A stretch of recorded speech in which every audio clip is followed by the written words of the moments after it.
Hi everyone, and welcome to our Open Dialogue video series, which is following our Open Dialogue life group that we're having at Newington Wesleyan Church. For those of you that have been attending live, this is just kind of an almost TED Talk version of the series. For those of you that have been waiting to follow online, this is each week kind of taken without the questions and without some of the interactions to give you the information so that way you can apply this and start living out and being able to have effective conversations.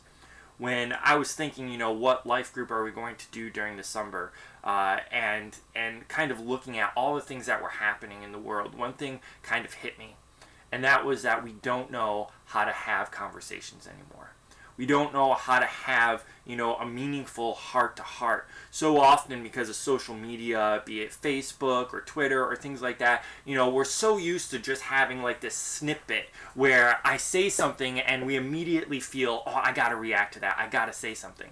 But the reality is that conversations happen all around us. And kind of the beautiful art of having a conversation.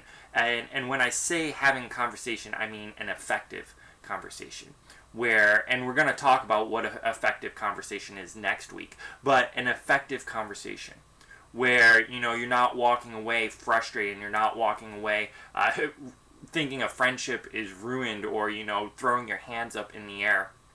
And so that art, I believe, over especially the past 20 years has really been lost. You can just think about some of the things I know that I was raised with. Like, you should always look a person in the eye. Well, you look a person in the eye now, they feel very uncomfortable. And so when I was thinking about this, I was like, we've really lost how it is that we have conversations. And more than that, how we have crucial conversations have been lost. And a crucial conversation is whenever you have skin in the game.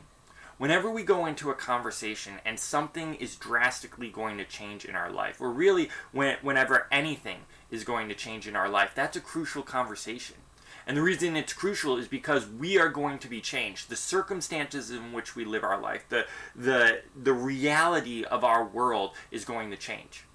And so it could be something as small as, hey, Mom, can we get a dog? Or, hey, Grandma, I don't want to come over for Christmas. I think of, Christmas and everything like that. For me, it was always spent with family. And, if I was to tell my grandparents, I'm not going to come over for Christmas, that's a crucial conversation. It's a crucial conversation because what they were expecting and what I normally would do as the conversation changes. And so a crucial conversation is whenever the world in which we live, our day-to-day life, is changed. And so you could only imagine, as I was thinking about the fact that really we don't know how to have regular conversations, the reality is we don't really know how to have crucial conversations. And so over the next 7 sessions, we're going to be discussing different tools that we can apply to have healthy, effective conversations. And the later part of this series, and really the focus, is how do we have those crucial conversations? How do we walk away with someone knowing where we stand without being upset? How do we enter into something that is going to forever change our life and be confident with it and know that we've done everything that we possibly could do in order to make it right, in order to make it effective, and to keep our cool in those situations. And I got to be honest, as I kind of talked with people live in the life group, something came up, and one thing kept being said was, this kind of just seems like this seems like common sense. This seems like something that I knew, and there's some of these things that I felt I knew growing up and that I heard growing up, but I never really practiced. It's kind of like that saying you learn in kindergarten: if you don't have anything nice to say, don't say anything at all. But the reality is we hop on Facebook, and because we're behind a screen, we say stuff that we would normally never say. Or because we feel entitled, we say things that we know are not kind. And so the reality is that some of this stuff, seems like a no-brainer, and some of this stuff seems like, why do we even need to talk about it? But the reality is that if we know something, we're held accountable for it, but it doesn't really matter until we start applying it. And so while some of these things seem like no-brainers, or, you might say is common sense, putting them into practice might be a little bit harder. And so I would encourage each of you as we go through this each week, and, if you're watching all the videos at once, I would take time. Don't just pile through all the videos, boom, boom, boom, boom, boom. But go ahead and watch them and maybe take a day or two and then try to apply in that time, in that day or that 2 days that you watch between the videos, or if you're doing week by week, take that time and try to apply what it is that we're talking about. Try to apply what the discussion was and see if this doesn't help change the conversations that you're having with people, and see if it doesn't change the way that people view you and the way that people react when you're having a conversation with them. And so today, the first thing I want to talk about is the art of apology. And I really feel that we don't apologize anymore. I feel that, giving an apology is not something that we really know how to do. And we're going to get into, in a second, what I feel are the three mistakes that we have. But I want to share with you for a moment two stories. And the first one kind of is where this all developed from. And when I was in college, there was a guy, and we'll call him Joe. And Joe was in the hall, and he was talking with another college student. And you gotta understand, I lived in a dorm, right? So long halls, rooms on either side, and I was walking down the hall, and I overheard this conversation. And later, I went and I asked Joe. I was like, "Hey, I overheard this, and can you let me in a little bit more if I caught what you were saying was right?" And this is what I overheard. He was talking to someone, and he said, "Look, an apology is saying I'm sorry. Anything after that is just an excuse. An apology is saying I'm sorry, and that's it." And I asked Joe, I'm like, "Joe, can you give me a little bit of insight?" And this forever changed my life. It forever changed, how I perceive an apology. And as I talked to him, he said, "Dave, the reality is that when you're sorry, you just say, I'm sorry. I was wrong. I'm sorry I missed that appointment. I'm sorry that I did this. I'm sorry that I did that." And then that's it. That is the apology, because an apology means that you realize you were in the wrong. An apology means that you realize that you hurt someone's feelings. An apology means that you didn't keep a commitment. And so you just simply say, "I'm sorry, I was in the wrong," or "I'm sorry I missed that," or "I'm sorry," and then that's it. That's the apology. An apology is saying I'm sorry. It's admitting that you're in the wrong. And it forever changed how I viewed things, and we're going to get a moment into some of the nitty-gritty. But the second story I want to share with you was when I was working at Tim Hortons. I had a boss, and I'll never forget, I was in the back room on my break, and we had a very small back room, and he was talking with someone, and they were going on and on. Actually, I should say I won't say yelling, but someone was being reprimanded. And the person was like, don't say I'm sorry. Don't tell me you're sorry. Don't do it again. He's like, I don't give, a flying two hoots. And actually, he swore. He used a lot of language. But, I don't care about you saying I'm sorry. That means absolutely nothing. You telling me I'm sorry means nothing. Show me. Show me you're sorry. And that's the reality, is that we give an apology, or we apologize, and then something has to happen afterwards, or else it means nothing. And I think that when it comes to this realization of an apology is simply I'm saying sorry, when was the last time you truly gave an apology? When was the last time you truly received an apology? And again, our definition for an apology is simply saying I'm sorry, or saying I'm sorry I was in the wrong, and then that's it. When was the last time you gave an apology like that, or that you had an apology like that? Go ahead, take a moment to think about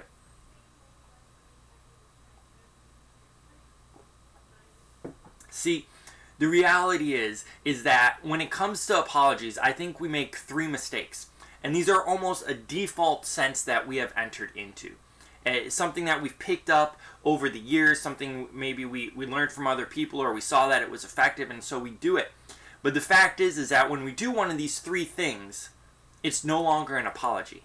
We're no longer apologizing, but we're justifying, or we're trying to shift blame, or we're trying to take, away, I'll say, the excuse, right? We want to make ourselves feel better. And so there's three things that we do, three mistakes that we make that are almost default now, that I feel, especially for millennials and youngers, but even for older generations. There are three things. And the first is that we don't apologize, just straight up don't apologize, because we feel we're right at whatever cost. And this is a situation where I don't go to someone and apologize to them, even if I hurt their feelings, even if the manner in which I spoke to them is wrong, because I feel I'm right. And so I'm not going to go to them. They need to come to me, because I was right about this situation. When it came to what time the dinner was that we were supposed to go to, I was right. And so Barbara has to come to me and has to apologize to me. And even though the way that I talked to Barbara might have been, rude, and I might have been, Barbara, you should have known that we were meeting at this time, and you should have known, because you were the one that took the reservations, and I told you that we didn't leave after this, and now we're half an hour, and we got to sit in their driveway, and, they're probably not even ready. And so even though the way that I talked to Barbara might have been wrong, we don't apologize because we feel we were right. And no matter what, at any cost, I am not going to say I'm sorry because I was right. That's the first way and the first reason why we don't give a true apology. And the reality is that even if you're right, even if you do something right but you do it in the wrong way, an apology still might need to be given. And so the first reason why we don't give an apology is because we feel that we're right at all costs. The second reason, and I think this is probably the most prevalent, and I think this is probably the one that we do the most, is that we don't apologize, we rationalize. We don't apologize, we rationalize. And this is what this looks like. Oh, I'm so sorry, I missed our appointment, I got really busy and I just lost track of time. Oh, I'm so sorry, I didn't mean to say it like that, it's just I haven't had any coffee today and I'm really stressed. Joe, I'm so sorry that I didn't come through on the commitment that I have. But, if you just saw everything that I've been going through, you'd understand. And so we don't apologize, we rationalize. We make a scapegoat, or, because we don't want to feel or get someone upset at us, or we don't want to feel like we've let someone down, instead of apologizing and saying, I'm sorry, we always add that but. Or that if you just. Oh, I'm so sorry, but. Oh, I'm sorry if you just, I'm so sorry, such and such happened. And it's no longer an apology. Remember, an apology is saying, I'm sorry, I was wrong. And just leaving it at that. And if someone asks, could you tell me what happened? That's different. That's different if the person wants to, but I can genuinely tell you from applying this in my life that when I say I'm sorry, but, there's no change. There might be understanding. Like, it's not like people aren't sympathetic. It's not like people don't understand. But let me tell you, there is so much more meaning. And there is so much more closure. And when I say closure, I mean like the situation is past and there's healing. When I just say, I'm sorry. I'm sorry I let you down. And this one by far I feel is the biggest thing that we do. We don't apologize, we rationalize. We rationalize what it is that we are doing.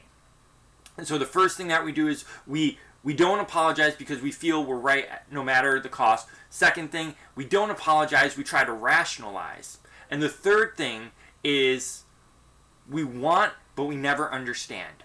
We want, but we never understand. And what I mean by this is we apologize, but there's some ulterior motive. Oh, I'm so sorry that happened, but could you help me with this? Right? And a lot of times you see this when we're in a hurry, or when something chaotic is happening in life. I think sometimes when I need Olivia's help, or when we just had an argument or a disagreement, and I'm like, hun, I'm really sorry, can you help me with this, please? And sometimes the situation is, like I'll my tone will be a little bit snippy. I'd be like, Olivia, come on, and I'm like, I'm so sorry.